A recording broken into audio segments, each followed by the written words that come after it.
على أشرف المرسلين نبينا ومولانا محمد وعلى آله وصحبه أجمعين وأشهد أن لا إله إلا الله وحده لا شريك له وأشهد أن محمدا عبده ورسوله صلى الله عليه وعلى آله وصحبه ومن تبعهم بإحسان إلى يوم الدين.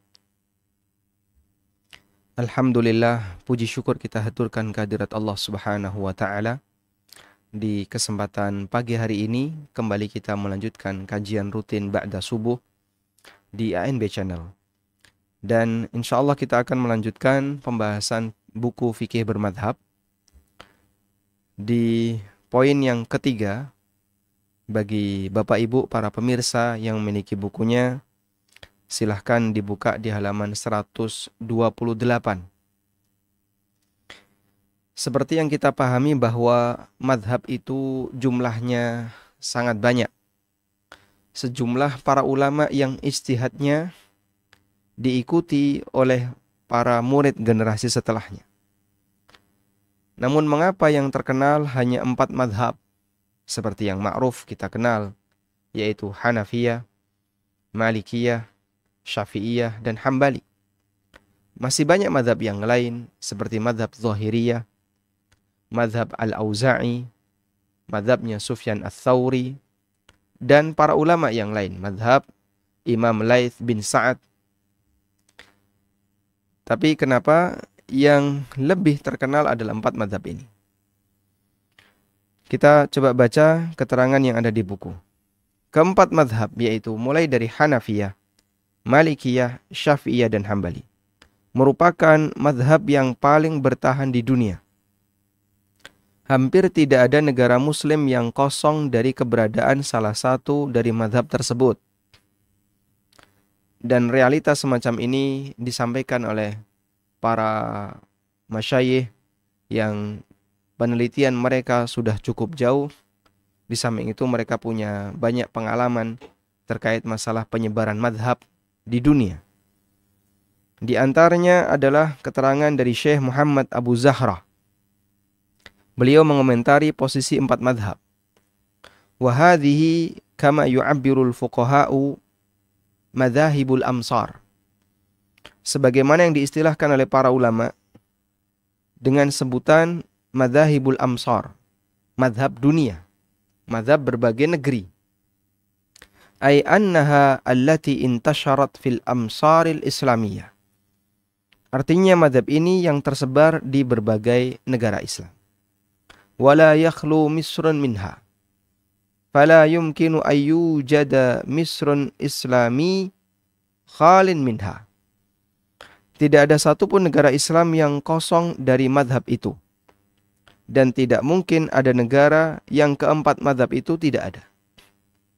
Sehingga dari 4 madhab itu, gak mungkin ada sebuah negara muslim, kita bicara negara muslim ya, di mana keempat madhab ini tidak ada. Kata beliau hampir tidak mungkin. Wa qad yakhlu min ba'diha wa la yakhlu min kulliha. Bisa jadi ada satu negara yang di situ sebagian mazhab enggak ada. Misalnya negara A, di negara A ini tidak ada masyarakat muslim yang bermadzhab Hambali atau bermadzhab Syafi'i. Meskipun mereka pasti di situ akan ada mazhab Maliki atau mazhab Hanafi atau mazhab yang lain. Tayyib. Ini keterangan yang disampaikan oleh Muhammad Abu Zahra yang menunjukkan bahwa hampir di semua negara Islam pasti di situ ada salah satu dari 4 mazhab yang tersebar di berbagai dunia. Kemudian Dr. Khalid Ar-Ruwaiti dalam disertasi beliau tentang bermadhab, at-tamadhub, beliau menyebutkan beberapa alasan kenapa 4 madhab ini lebih tersebar dibandingkan madhab-madhab yang lain. Apa latar belakang yang menyebabkan 4 madhab ini lebih terkenal dibandingkan madhab-madhab yang lain? Yang pertama adalah keberadaan murid yang lebih menonjol. Manusia paling berjasa dalam penyebaran madhab adalah manusia yang paling berjasa dalam penyebaran mazhabnya ulama adalah murid-muridnya. Karena suatu mazhab bisa tersampaikan ke masyarakat jika diteruskan oleh para muridnya. Dan itu hal yang ma'ruf. Sebagaimana komentar Imam Asy-Syafi'i tentang mazhab Imam Al-Laits bin Sa'ad. Yang kita tahu Al-Laits bin Sa'ad seorang ahli hadis, ahli fikih, ulama kibar. Ijtihadnya banyak memberikan pengaruh bagi masyarakat Mesir. Dan beliau tinggal di Mesir, sangat kaya. Penghasilan beliau dalam 1 bulan bisa mencapai sekitar 2 M dalam 1 bulan. Al-Laits bin Sa'ad pernah mengatakan, Imam Asy-Syafi'i pernah mengatakan tentang Al-Laits bin Sa'ad. Al-Laitsu afqahu min Malik, illa an ashabahu lam yaqumu bihi. Al-Laits bin Sa'ad lebih berilmu dibandingkan Imam Malik. Tapi Imam Malik lebih terkenal. Nah, dan bisa jadi ada orang yang lebih terkenal meskipun ada orang lain yang lebih berilmu. Karena terkenal dengan berilmu ini 2 hal yang berbeda.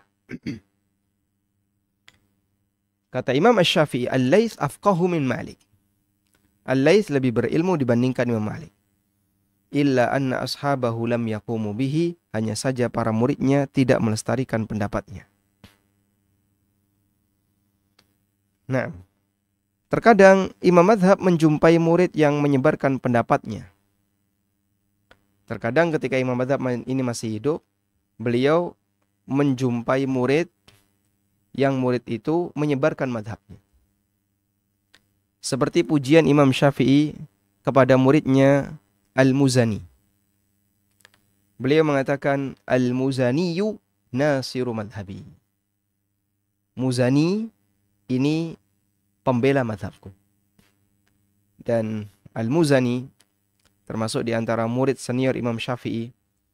Setelah Imam Syafi'i berpindah ke Mesir, sehingga keterangan-keterangan Al-Muzani yang itu beliau dapatkan dari Imam Syafi'i mewakili pendapat Imam Syafi'i yang baru yang disebut dengan Al-Qaulul Jadid.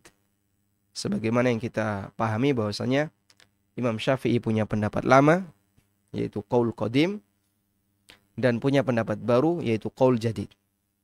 Nah, di antara murid yang menonjol ketika Imam Syafi'i pindah ke Mesir adalah Al-Muzani, dan beliau dinyatakan oleh Imam Syafi'i, Al-Muzaniyu nasiru madhabi. Al-Muzani adalah pembela madhabku. Upaya para murid imam madhab dalam menyebarkan pendapat imamnya adalah dengan 2 hal. Yang pertama, dengan dilakukan at-tadwin. Dengan melakukan at-tadwin. Bagaimana bentuk at-tadwin? Mengkodifikasi keterangan dan fatwa imam madhab. Membukukan, menulis keterangan dan fatwa imam madhab. Seperti yang dilakukan oleh Al-Muzani, yang beliau menulis buku fikih Mukhtasar Al-Muzani. Dan itu berisi keterangan-keterangan yang beliau dapatkan dari gurunya. Demikian pula yang dilakukan oleh para ulama yang lain, seperti murid-muridnya Imam Ahmad, yang mereka bukukan jadi kitab Al-Masail. Ada Masail Abi Dawud, ada Masail Abdullah, ada Masail ulama-ulama yang lain. Yang itu adalah kumpulan fatwa dari Imam Ahmad yang kemudian mereka bukukan. Sehingga dari situ mereka mengkodifikasi fatwa dan keterangan dari imam madhabnya. Kemudian cara yang kedua, madhab itu kelihatan adalah karena dilakukan takhrij al-fiqhi. Takhrij al-fiqhi. Bagaimana bentuk takhrij fikhi? Menjawab kasus baru dengan menggunakan keterangan imam madhab di kasus tertentu yang memiliki kemiripan dengan kasus baru. Jadi contohnya seperti ini ya. Ada kasus A. ada kasus A. Kasus A ini terjadi di masa Imam Syafi'i misalnya. Lalu kasus A ini sudah dijawab oleh Imam Syafi'i. Kasus A dijawab oleh Imam Syafi'i. Ya. Kemudian setelah berlangsung sekian tahun, berlalu sekian tahun.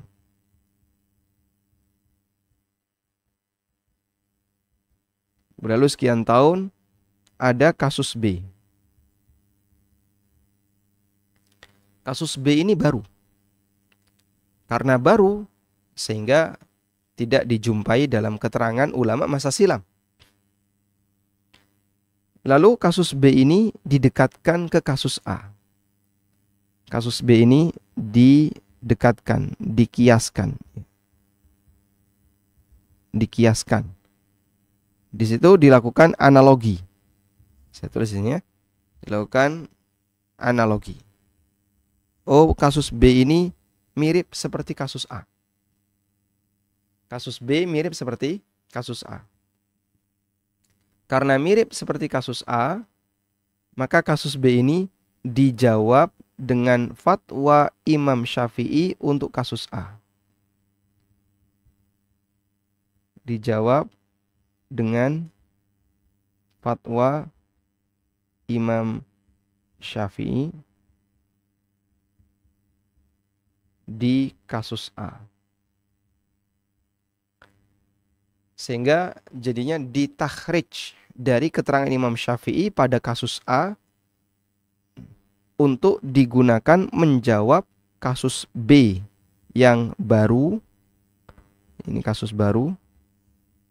Karena kasus B ini punya kemiripan dengan kasus A. Metode semacam ini disebut dengan takhrij madhab. Baik. Nah, dari situ pendapat Imam Syafi'i di kasus A tetap bisa didengar oleh masyarakat zaman setelahnya. Dilestarikan. Ya. Terjaga sehingga bisa dipakai untuk menjawab kasus yang lain.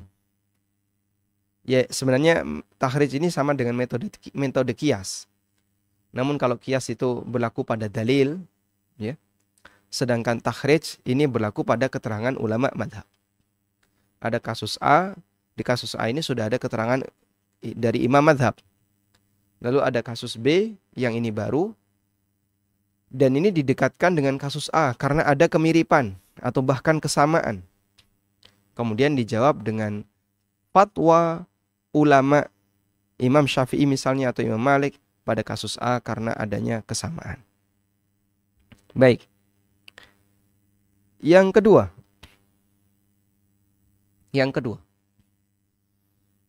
adopsi negara terhadap mazhab tertentu. Sehingga faktor yang kedua kenapa 4 mazhab ini terkenal adalah adanya negara yang mengadopsi mazhab tertentu. Sehingga karena dia diresmikan oleh negara ini, maka negara ini menyebarkan keterangan dalam mazhab itu ke seluruh penjuru wilayahnya. Sebagian negara Islam mengadopsi mazhab tertentu dan menjadikannya sebagai mazhab resmi penduduknya. Ibnu Hazm menceritakan kondisi penyebaran mazhab Hanafiyah dan Malikiyah di Andalus. Kata Ibnu Hazm, madhabani intashara fi bad'i amriha birriyasah was sultan. Ada 2 madhab yang pada awal mulanya tersebar di tempat kami fi bad'i amriha birriyasah was sultan. 2 madhab yang tersebar melalui kekuasaan dan sultan, yaitu madhab Abu Hanifah dan madhab Malik bin Anas indana di tempat kami. Jadi keterangan Ibnu Hazm, beliau menyampaikan 2 mazhab ini tersebar karena dulu diadopsi oleh negara dan negara mewajibkan bagi para penduduknya untuk menggunakan mazhab ini. Ada dua peran pemimpin negara yang menyumbangkan penyebaran mazhab di masyarakat. Yang pertama adalah diangkatnya qadhi atau hakim yang menganut mazhab tertentu. Misalnya, kebijakan pemimpin Daulah Abbasiyah yang mengangkat Al-Qadhi Abu Yusuf sebagai hakim tertinggi. Sehingga ketika itu mazhab Hanafiyah dalam Daulah Abbasiyah itu dijadikan sebagai mazhab resmi. Ya, mazhab resminya Daulah Abbasiyah adalah mazhab Abu Hanifah. Maka sebagian ada yang menyebutkan bahwa mazhab Abu Hanifah itu mazhab yang pengikutnya paling banyak. Baik. Sebentar, lampunya mati.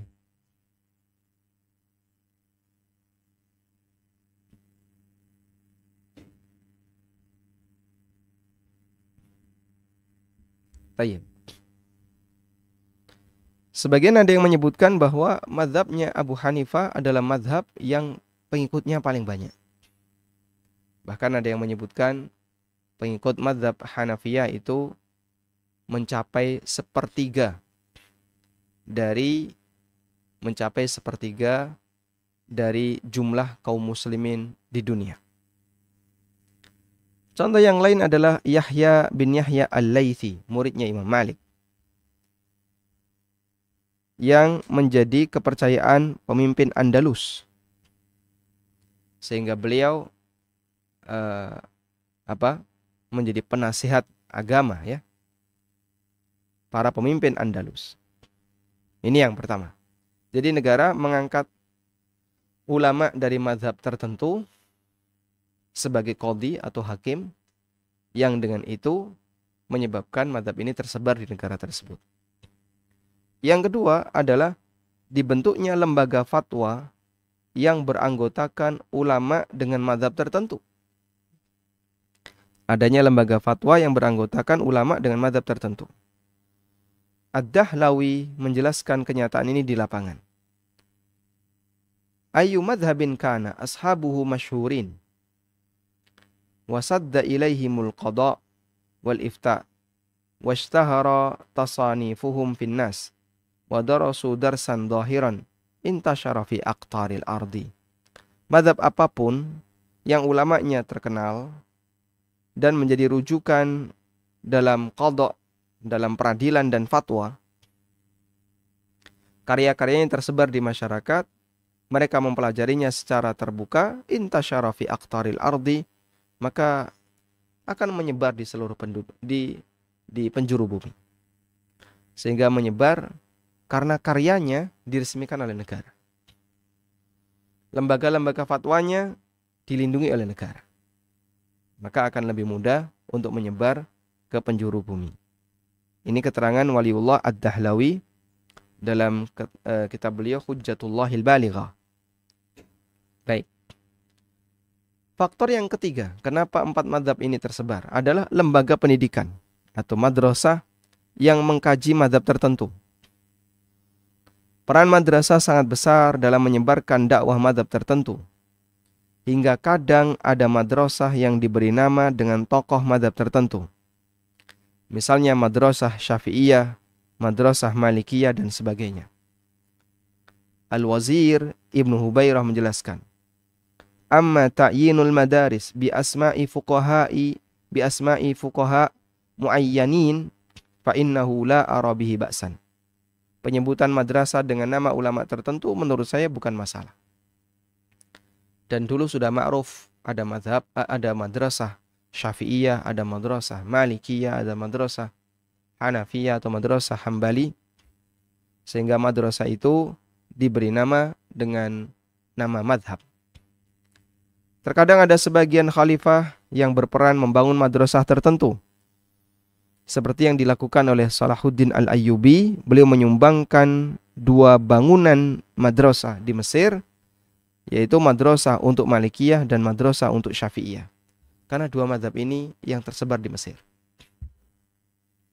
Malikiyah tersebar di Mesir atas jasa Abdurrahman bin Qasim, muridnya Imam Malik, yang belajar kepada Imam Malik lebih dari 15 tahun. Sedangkan Syafi'iyah tersebar di Mesir sejak kedatangan Imam Syafi'i. Sampai makam beliau juga ada di Mesir. Sehingga dua mazhab ini, Malikiyah dan Syafi'iyah, tersebar di Mesir. Dan di zaman Salahuddin Al-Ayyubi, beliau membangunkan dua madrasah, yang satu untuk Malikiyah, yang satu untuk Syafi'iyah. Baik. Yang keempat, faktor yang keempat, wakaf untuk pengembangan mazhab tertentu. Dulu ada orang yang wakaf dan tujuannya adalah untuk pengembangan mazhab tertentu.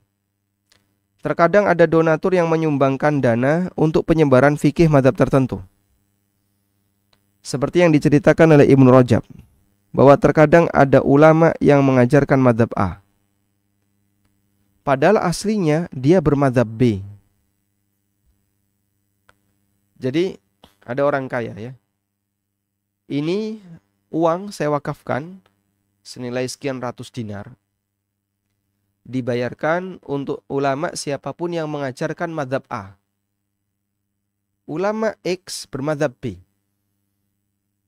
Tapi dia ngajar mazhab A. Tujuannya ingin mengambil upah yang dikhususkan untuk pengajar mazhab A. Sampai ada yang seperti itu. Nah, akhirnya mazhab A ini tersebar karena diajarkan oleh para ulama di zaman itu, sehingga lebih terkenal dibandingkan mazhab yang lain. Baik. Dan kesimpulannya begini ya. Jadi kita memahami kebenaran itu tidak berpihak pada mazhab tertentu. Namun kebenaran tidak hilang dari mazhab yang ada di dunia ini. Sehingga bisa jadi misalnya dari 4 mazhab, ketika yang benar adalah pendapat mazhab Syafi'i, maka mazhab yang lain ya, ini ijtihadnya keliru. Ketika yang benar adalah mazhab Maliki, maka mazhab yang lain ijtihadnya keliru. Ketika yang benar adalah mazhab Hanafi, berarti yang lain keliru. Demikian pula ketika yang benar adalah Hambali. Sudah? Allah Subhanahu wa ta'ala menurunkan kebenaran. Dan kebenaran di tengah umat Islam ini dijaga sehingga tidak hilang meskipun tidak berpihak di satu posisi tertentu. Baik. Yang kedua, bahwa ketika orang itu memahami keberadaan 4 mazhab tersebar di seluruh penjuru bumi, lalu dia mengikuti salah satu mazhab. Diikuti dengan cara dia mempelajari apa yang ada di dalam mazhab itu. Bagian inilah yang dikehendaki oleh para ulama, sebab hakikat dari mengikuti mazhab adalah mempelajarinya. Bukan sebatas mengklaim sebagai pengikutnya, sementara dia tidak tahu apa yang ada di dalamnya. Dan akan kita bahas di poin yang keempat, yaitu tingkatan dalam bermazhab. Karena dalam bermazhab, masyarakat itu ada beberapa tingkatan. Kemudian kita meyakini bahwa Allah Subhanahu wa ta'ala yang menciptakan makhluk. Dan Allah yang memilih sesuai dengan apa yang Dia kehendaki. Sebagaimana yang Allah tegaskan dalam Al-Quran, wa rabbuka yakhluqu ma yasha wa yakhtar. Rabbmu menciptakan apa saja yang Dia kehendaki, wa yakhtar, dan Dia memilih sesuai dengan apa yang Dia kehendaki. Wa rabbuka yakhluqu ma yasha'u wa yakhtar. Rabbmu menciptakan sesuai dengan apa yang Dia kehendaki dan Dia memilih sesuai yang Dia kehendaki. Makana lahumul khiyarah. Manusia enggak punya pilihan. Baik. Para ulama mengatakan, ketika Allah memilih 4 mazhab itu, padahal ada banyak mazhab di dunia, lalu Allah pilih 4 mazhab sesuai dengan apa yang dikehendaki oleh Allah. Allah ciptakan sesuai yang Dia kehendaki dan Allah pilih untuk bertahan sesuai yang Dia kehendaki. Tayyib. Dan salah satu di antara faktor yang menyebabkan karya ulama tertentu, karya hamba tertentu itu lebih abadi adalah kualitas keikhlasan yang ada pada diri masing-masing hamba. Semakin kuat ikhlasnya, maka semakin berpeluang untuk bertahan di muka bumi. Pada waktu Imam Malik bin Anas rahimahullah, beliau menulis kitab Al-Muwatta. Imam Malik mendapatkan masukan dari orang lain. Ya Aba Abdillah, qad kathurat al-muwatta'at. Wahai Imam Malik, Al-Muwatta itu sudah banyak. Kitab Al-Muwatta itu sudah banyak.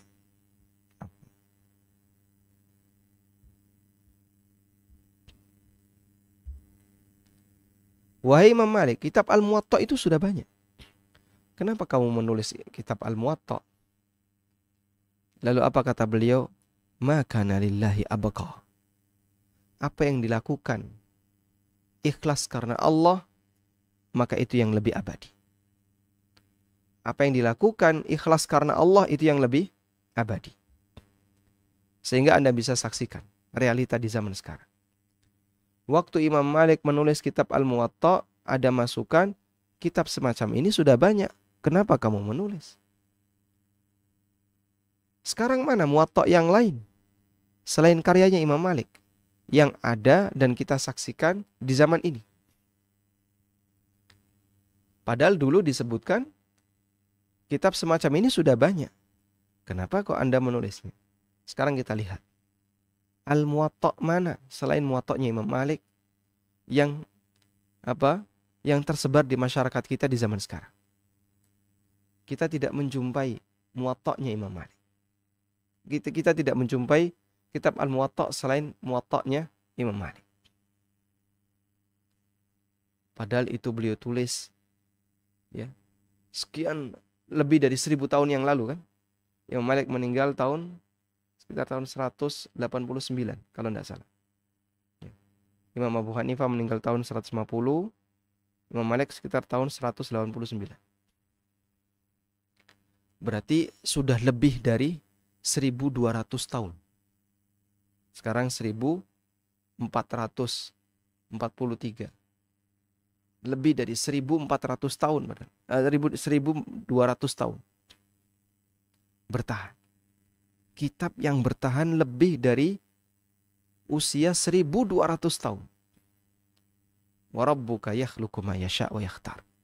Allah menciptakan sesuai dengan apa yang Dia kehendaki dan Dia memilih sesuai yang Dia kehendaki. Dan sesuatu yang ikhlas itu akan lebih bertahan. Allah abadikan sejarah sebagian hamba untuk menjadi guru umat sehingga karya-karyanya dinikmati oleh umat sampai zaman sekarang. Ulama itu kan jumlahnya jutaan. Ulama itu jumlahnya jutaan. Tapi yang menonjol hanya nama-nama yang sering kita kenal. Sementara yang lain jutaan ulama yang tidak kita kenal. Dari mulai zaman tabi'in ya, sampai di zaman sekarang. Yang lain mana ulama ini? Nama-namanya mana? Kita tidak kenal. Wa rabbuka yakhluqu ma yasha' wa yakhtar. Allah menciptakan sesuai dengan apa yang Dia kehendaki dan Dia memilih sesuai dengan apa yang Dia kehendaki. Sehingga kalau kita kaitkan dengan pembahasan takdir Allah Subhanahu wa taala, adanya mazhab yang terkenal, kitab yang terkenal, karya yang terkenal, itu bagian dari kehendak Allah dan salah satu di antara faktornya adalah Allah abadikan amal yang paling ikhlas. Semakin ikhlas semakin abadi. Anda bisa bandingkan ini ya, antara ulama dan raja. Antara ulama dan raja. Mereka sama-sama punya karya. Ulama punya karya dalam masalah agama. Raja punya karya dalam masalah dunia. Dia bangun kota, dia bangun jalan, mungkin dia bangun gedung, dan seterusnya. Sehingga karyanya dalam masalah dunia. Baik, pada saat di zamannya, ulama ini terkenal. Terkenal di zamannya. Raja bagaimana? Terkenal juga sang raja. Terkenal di zamannya. Di zamannya terkenal. Sama-sama terkenal. Sehingga ulama terkenal, sang raja juga terkenal di zamannya. Saat mereka masih hidup. Sudah? Kemudian ini tetap terkenal. Meskipun zaman sudah berlalu ribuan tahun, ini hilang namanya.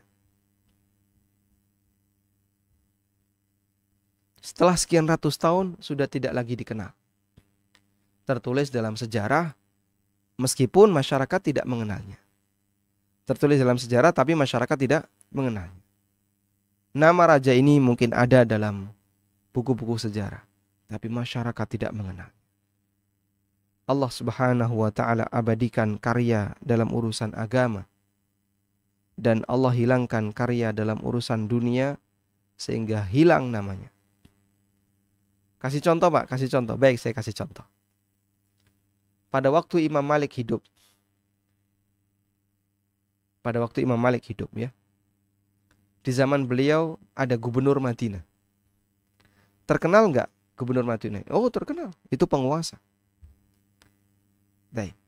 Meninggallah Imam Malik dan meninggal pula itu gubernur. Sudah? Pertanyaannya, siapa nama gubernur Madinah? Kita tidak tahu. Dan kita kalau pengen ngerti harus membaca buku sejarah. Tapi Imam Malik namanya Masya Allah masyhur. Allah Subhanahu wa ta'ala abadikan sebagai bagian dari sejarah besar kaum muslim. Imam Syafi'i. Pada waktu Imam Syafi'i hidup, ada pemimpin Baghdad. Bahkan pemimpin negara Islam ketika itu. Siapa beliau? Mungkin kita harus ngorek-ngorek sejarah dulu. Di tahun Imam Syafi'i hidup siapa pemimpinnya? Sehingga kita kesulitan untuk menyebut itu. Tapi kita mudah menyebut Imam Syafi'i. Pada waktu Abu Hanifah, beliau berdakwah, siapa nama raja yang berkuasa ketika itu? Kita kesulitan untuk menyebutkannya. Maka Allah Subhanahu wa ta'ala jadikan karya dalam agama lebih bertahan dalam sejarah dibandingkan karya dalam urusan dunia. Hal yang sama juga kita jumpai nggak jauh ya di negara kita. Ada banyak tokoh agama, misalnya Kiai Haji Ahmad Dahlan atau Kiai Haji Hashim Asy'ari. Siapa nama gubernur Jawa Timur di zaman Kiai Haji Hashim Asy'ari? Itu kita kesulitan untuk menyebutkannya. Padahal dulu waktu mereka sama-sama masih hidup, sama-sama terkenal. Meskipun bukan berarti bahwasanya amal besar itu ditandai dengan status pelakunya yang terkenal. Meskipun tidak ada rumus seperti itu.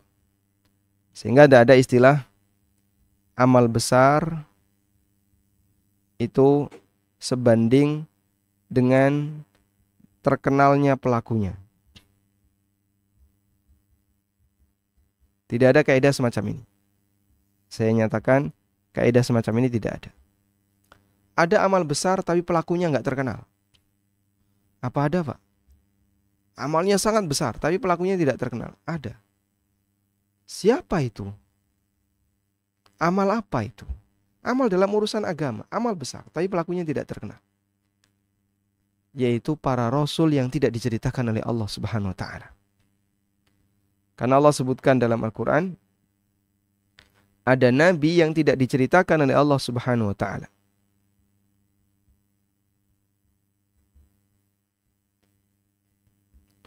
Wa rusulan qad qasasnahum 'alaika. Wa rusulan wa rusulan lam naqsushum 'alaik wa kallamallahu Musa taklima. Ada para rasul yang telah kami ceritakan tentang mereka kepadamu, dan ada para rasul yang tidak kami ceritakan tentang mereka kepadamu. Masya Allah. Ada rasul yang diceritakan oleh Allah kepada Nabi SAW. Dan ada rasul yang tidak Allah ceritakan. Sehingga rasul ini sejarahnya tidak dijumpai dalam Al-Quran maupun hadis. Karena Allah tidak membuka itu untuk nabinya SAW.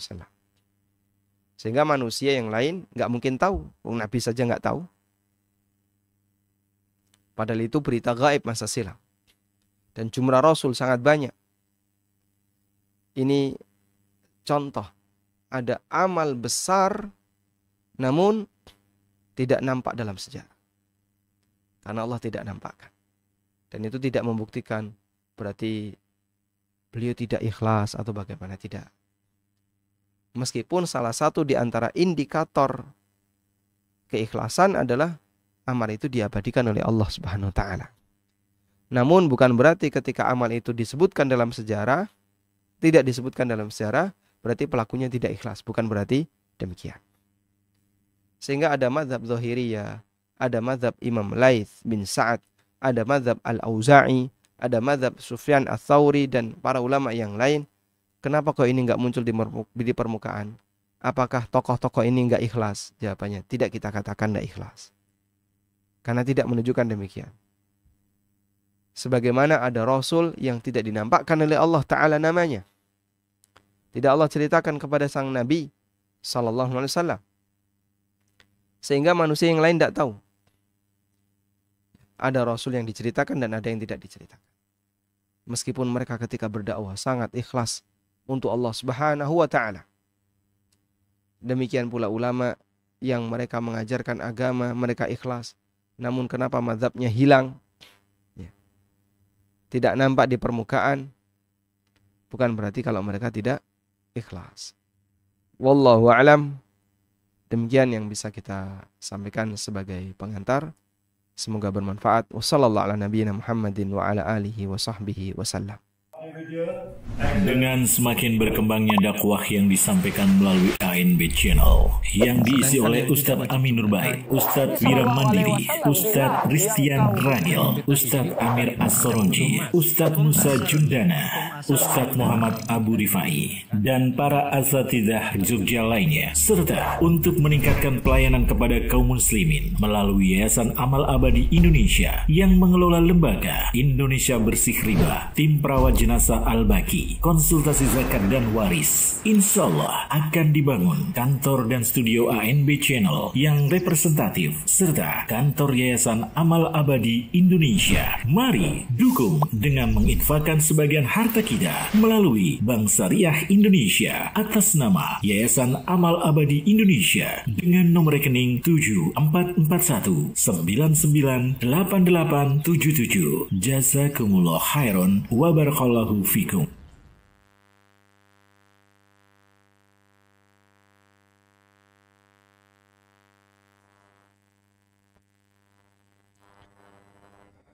Baik. Walhamdulillah, selanjutnya kami persilahkan bagi Anda yang mau bergabung. Silahkan.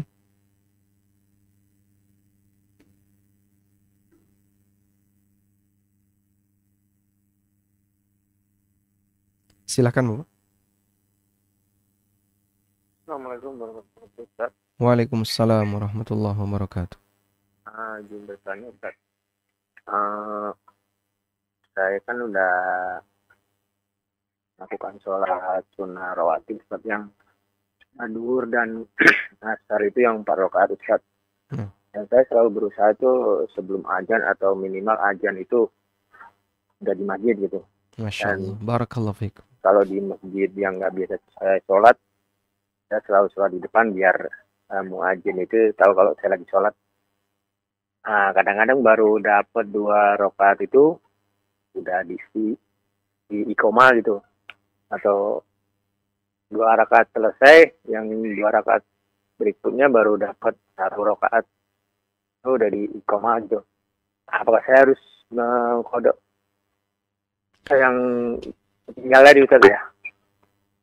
Bapak dapat 2 Sama- rakaat salam ya. Ya, 2 Ya, rakaat salam. salam. nah, yang 2 rakaat berikutnya baru dapat 1 rakaat, bangkit rakaat kedua di iqomah gitu. Padahal saya kan bukan jamaah yang telah datang gitu juga Ustaz. Nah, Sama ini Ustaz, mungkin saya mewakili kaum muslimin nih. Ya Ustaz berkenan nih menyusun buku fikih sholat berjamaah gitu, baik untuk makmum atau imam gitu. Karena banyak di masyarakat ini masih yang belum paham gitu. Mungkin ada imam yang batal lagi sujud, atau imam bangkit rakaat kelima, atau yang makmum ada yang batal gitu Ustaz. Demikian Ustaz. Masya Allah. Barakallahu fikum. Wassalamualaikum warahmatullahi wabarakatuh. Waalaikumsalam warahmatullahi wabarakatuh. Baik. Jika Bapak sholat 2 rakaat qobliyah zuhur atau qobliyah asar, kemudian setelah salam lalu iqamah, apakah kita perlu mengqadha qobliyah zuhur yang belum kita kerjakan? Karena kita mau mengerjakan 4 ya. Anda kerjakan 2, baru dapat 2, ternyata sudah diiqamai. Wallahu alam, yang muakkad terkait qobliyah zuhur yang muakkad itu 2. 2 sebelum, 2 sesudah. Nah, yang diqadha oleh Nabi SAW itu yang muakkad. Sehingga beliau menganjurkan bagi yang tidak sempat qobliyah subuh, diqadha setelah sholat subuh. Atau setelah terbit matahari. Karena ini muakkad. Demikian pula beliau pernah mengqadha ba'diyah zuhur yang belum sempat beliau kerjakan karena ada tamu. Selesai zuhur ada tamu dan beliau melayani tamu sampai akhirnya asar. Lalu beliau qadha setelah asar. Sebagaimana dalam riwayat yang sahih ketika beliau mengqadha di rumah dan ditanya oleh salah satu istri Nabi SAW. Lalu beliau sebutkan alasannya kenapa beliau sholat setelah asar. Dan itu merupakan qadha ba'diyah zuhur yang belum sempat beliau kerjakan. Sehingga yang kami pahami wallahu alam, sholat rawatib yang disyariatkan untuk diqadha adalah sholat rawatib yang muakkad. Adapun yang tidak muakkad, kami tidak menjumpai dalil kalau itu diqadha. Namun saya tidak tahu apakah disyariatkan untuk diqadha ataukah tidak. Sehingga kalau Bapak sudah dapat 2 rakaat lalu qomat, berarti Bapak sudah mendapatkan yang muakkad. Sedangkan yang ghair muakkad, yaitu tambahannya, Bapak tidak sempat mengerjakan, apakah perlu diqadha ataukah tidak? Kalau melihat kesimpulan tadi, Bapak tidak perlu qadha. Meskipun apakah boleh Bapak qadha? Insyaallah tidak masalah. Wallahu a'lam. Kemudian yang kedua tadi tentang baik, untuk sholat buku tentang fikih sholat berjamaah. Ya, semoga Allah mudahkan bagi kami untuk bisa menulis buku itu. Nah, selanjutnya silahkan.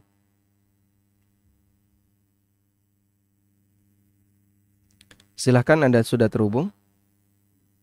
Waalaikumsalam. Waalaikumsalam warahmatullahi. Ana Ilman Ustaz.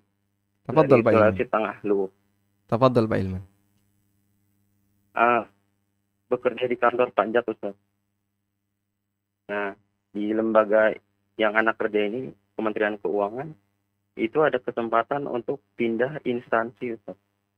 Nah, anak berniat ini untuk pindah ke instansi perbendaharaan yang tugasnya dia mengelola keuangan negara Ustaz. Dan masih satu lembaga juga, Kementerian Keuangan. Nah, anak kan sudah mendengar sama Ustaz tentang pekerjaan anak yang sekarang Ustaz. Nah, pertanyaannya, kalau anak pindah instansi ini Ustaz yang tugasnya mengelola keuangan negara itu, apakah masih tidak boleh juga Ustaz? Barakallahu fiik. Masya Allah. Baik. Intinya kami sarankan silahkan Anda mengambil posisi yang di situ tidak mengandung unsur maksiat. Terutama maksiat kezaliman atau maksiat yang lain yang sulit untuk Anda hindari. Ada maksiat di tempat itu itu pasti terjadi. Misalnya melihat aurat karena ada karyawan yang tidak berjilbab dan seterusnya. Itu hampir tidak mungkin bisa dihindari. Atau misalnya sesekali mendengar hiburan yang mungkin tidak layak untuk didengar, itu hampir mungkin tidak bisa dihindari. Namun yang saya maksud di sini adalah Anda tidak terlibat langsung dalam kegiatan yang di situ berisi kezaliman atau berisi tindakan maksiat yang lain, seperti sangat rentan dengan sogok. Di divisi ini kalau nggak main sogok, kalau nggak menerima sogok, berbahaya. Kan ada kayak gitu ya. Sampai ada salah satu kawan yang dia itu nggak kuat, akhirnya minta pindah. Karena pasti dia akan bermain sogok di situ. Jadi klien-kliennya itu pasti nyogok, bukan dia yang nyogok ya. Dia pasti akan menerima sogok. Kalau enggak, wah nanti akan beresiko dengan atasan dia. Sampai dia itu nggak sanggup. Mungkin di bagian A, di bagian B, di bagian C. Pak, ini paling basah. Nggak sanggup dia. Ada salah satu kawan, ya, beliau aparat. Dan bilang, sehari untuk bisa dapat 1 juta itu ringan. Sehari ya, untuk dapat 1 juta. Padahal itu masih kelas bawah sekali ya. Kelas bawah. Itu ringan, mudah. Namun kata beliau, tapi ketika itu kehidupan dia nggak bahagia. Sering berantem di keluarga, anaknya sering punya masalah, intinya hidupnya nggak bahagia. Duit itu nggak tahu hangus kemana. Gampang hilang. Akhirnya dia minta dimutasi. Saya pindahkan aja ke daerah yang lain, nggak apa-apa, atau ke divisi yang lain nggak apa-apa. Yang penting bukan di tempat yang demikian basah sampai sulit untuk dihindari. Maka kalau Bapak bisa menghindari 2 posisi ini, insya Allah itu lebih aman dari si agama kita. Agama seorang hamba yang ada pada dirinya menjadi semakin redup disebabkan karena kemaksiatan yang dilakukan oleh hamba setiap hari. Coba Anda bayangkan ketika kemaksiatan itu melekat dalam kegiatan kerja, karir yang kita geluti. Kemaksiatan melekat pada karir kita, Masya Allah. Berarti kan tiap hari itu. Setiap bekerja pasti maksiat. Kalau tidak kezaliman, minimal maksiat yang bermain dengan sogok, suap, dan seterusnya. Anda minta untuk pindah ke yang lain. Pendapatan lebih kecil nggak apa-apa. Yang penting Anda yakin pendapatan yang Anda miliki adalah halal. Sehingga insya Allah ketika menghadap Allah di akhirat, meskipun nanti Anda tidak bisa lepas dari hisab, minimal harta yang Anda miliki tidak menjadi sumber masalah ketika dia memiliki. Itu yang bisa kami sarankan. Sehingga silakan Anda cari di divisi bagian tertentu yang kira-kira peluang dolimnya, peluang kezaliman tidak Anda lakukan. Dan yang kedua, peluang terjadinya maksiat berupa tidak amanah dalam masalah harta, kecil kemungkinan terjadi. Kalau itu bisa Anda lakukan, silakan Anda pilih di sana.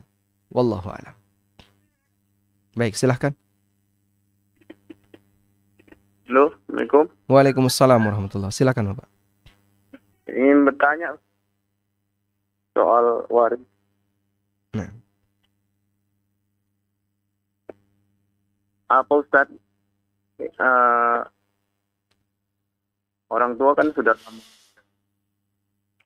Jadi meninggalkan warisan bisa disebutkan urutannya begini Pak. Bapak, Ibu, A dan B ya. Oh. Orang tua punya berapa anak? Anaknya 2 laki-laki, 3 perempuan. 2 laki-laki, 3 perempuan. Baik. Baru meninggalkan istri 1. 2 orang tuanya. Yang mau ditanya gitu, Ustaz. Dulu waktu orang tua meninggalkan pertanian yang lahannya masih kosong, belum ditanam. Meninggalkan Sekarang pesan. Kelola. Sebentar Pak, putus-putus. Meninggalkan pesan lahan yang masih kosong. Belum ditanami, terus? Sekarang sudah ditanami dan menghasilkan hasil. Yang ditanyakan ini, apakah hasil dari warisan yang belum dibagi itu termasuk warisan juga? Baik, yang menanam di tempat itu siapa? Ya, ahli warisnya anak-anaknya. Anak-anaknya yang menanam Iya, di tanah Bapak. iya. Baik, Baru yang kedua, Ustadz, silakan, Pak. kalau dulu kan harganya mungkin masih murah gitu. Sekarang kan sudah dikelola, jadi apa? Andainya kalau dibagi, apakah mengikut harga yang dulu, tapi dia lahan kosong? Apakah yang sekarang, tapi dia nilainya tinggal sedikit, maksudnya lahannya berkurang? Yang nanam lahan ini salah satu anak atau semuanya? Salah satu anak. Salah satu, baik. Cukup, Bapak? Nah, itu aja, Ustadz. Barakallahu fikum. Assalamualaikum warahmatullahi wabarakatuh. Waalaikumsalam warahmatullahi wabarakatuh. Baik. Pertama yang ingin kami sampaikan, ini skemanya kurang lebih kayak gini tadi ya. Dan kedua orang tua sudah meninggal dunia, baik A maupun B. Kemudian ini berkaitan dengan lahan kosong yang dikelola oleh salah satu anak. Pertama yang ingin kami sampaikan, bahwa posisi keterangan saya sifatnya adalah keterangan karena saya mendapatkan informasi dari satu pihak. Kalau boleh saya bahasakan yang lain, sifatnya fatwa begitu ya. Dan fatwa itu tidak mengikat. Artinya, kalaupun keterangan yang kami sampaikan ini Anda bawa ke forum keluarga, kemudian salah satu di antara saudara Anda tidak setuju, yaitu hak mereka. Sebab ini bukan keputusan hakim, tapi sifatnya keterangan yang kami pahami dari dari hasil kami belajar dalam masalah semacam ini. Baik. Pertama begini, lahan kosong ini karena dia adalah lahan yang dimiliki oleh orang tua. Berarti begitu orang tua meninggal, maka lahan kosong ini menjadi objek warisan. Nah, ketika dia menjadi objek warisan, siapakah yang berhak? Semuanya berhak. Semuanya berhak. Ketika belum ditentukan siapa pemiliknya, berarti dia milik bersama. Ini milik bersama semua ahli waris. Nah, lahan yang menjadi milik bersama semua ahli waris, sementara dia belum ditentukan siapa pemiliknya dan berapa porsinya, ini disebut dengan objek musya. Disebut dengan objek musya. Apa itu objek musya? Objek yang dimiliki bersama, namun belum ditentukan. Sehingga di lahan kosong ini belum ditentukan, ya, belum dibagi-bagi, kamu dapat sekian, belum dibagi-bagi seperti ini, masih dalam bentuk lahan kosong. Jadinya objek musya yang dimiliki bersama seluruh ahli waris. Dah? Sehingga dalam hal ini mereka melakukan syirkah amlak. Dalam hal ini mereka melakukan syirkah amlak, yaitu kongsi kepemilikan.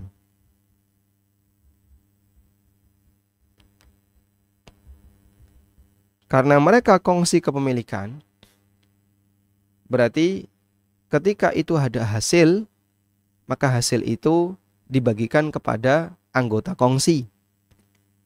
Nah, sekarang salah satu ahli waris mengelola di lahan kosong ini.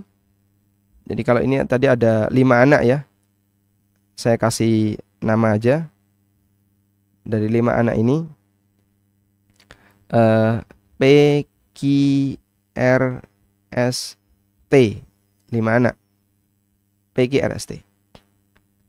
Yang ngelola P, dikelola oleh P.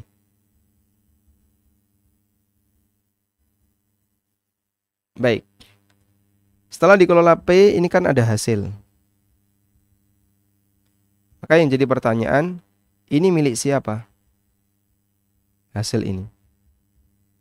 Jawabannya milik anggota kongsi. Porsinya berapa? Nah, itu belum kita bahas. Milik siapa ini? Kita tegaskan dulu, milik anggota kongsi. Anggota kongsi siapa saja sih, Pak? Ya, mulai dari P sampai T ini. Seluruh anak-anak ahli waris, seluruh anak-anak A dan B. Sudah? Lalu porsinya berapa? Nah, porsinya itu kita bisa hitung berdasarkan metode musyarakah. Sehingga hasil dibagi menjadi dua. Porsi untuk kerja, porsi untuk modal. Begini ya. Kerja dikasih berapa persen?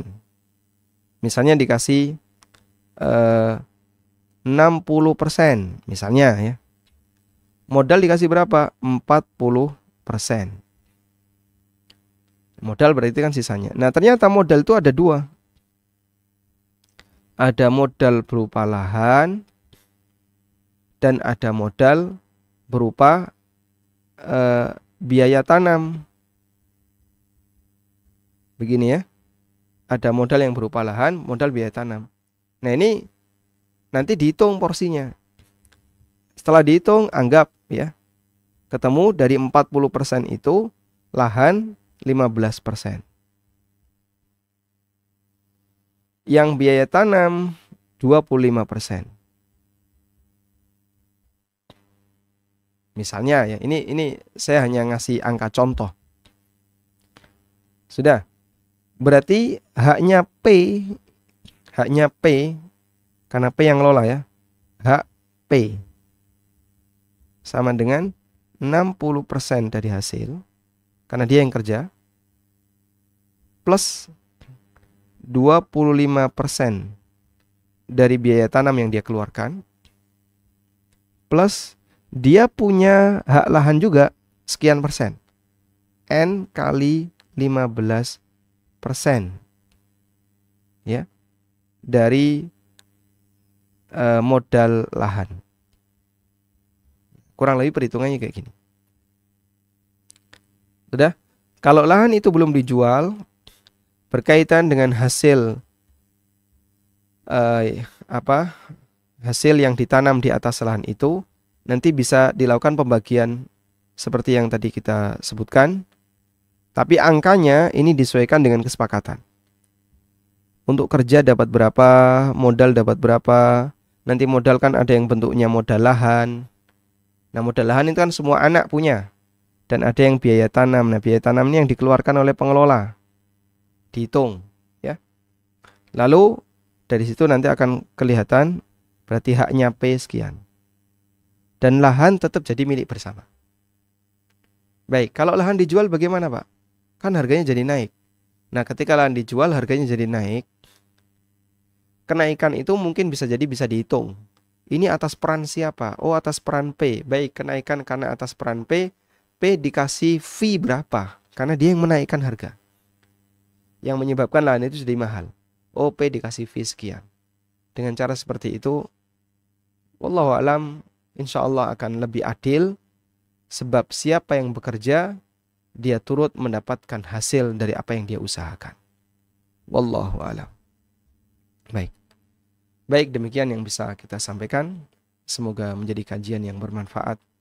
Dan insya Allah di kesempatan besok kita akan membahas tentang fikih bermadzhab berkaitan dengan apa itu judul berikutnya tadi saya sudah ganti.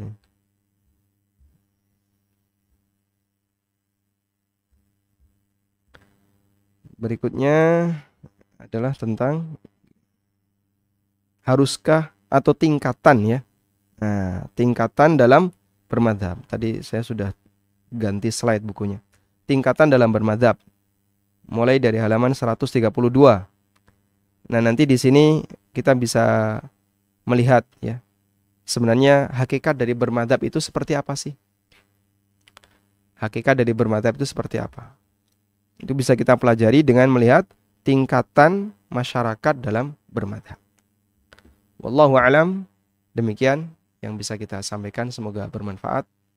Wassallallahu ala nabiyyina Muhammadin wa ala alihi wa sahbihi wasallam. Wa akhiru da'wana anil hamdulillahi rabbil alamin. Wassalamualaikum warahmatullahi wabarakatuh.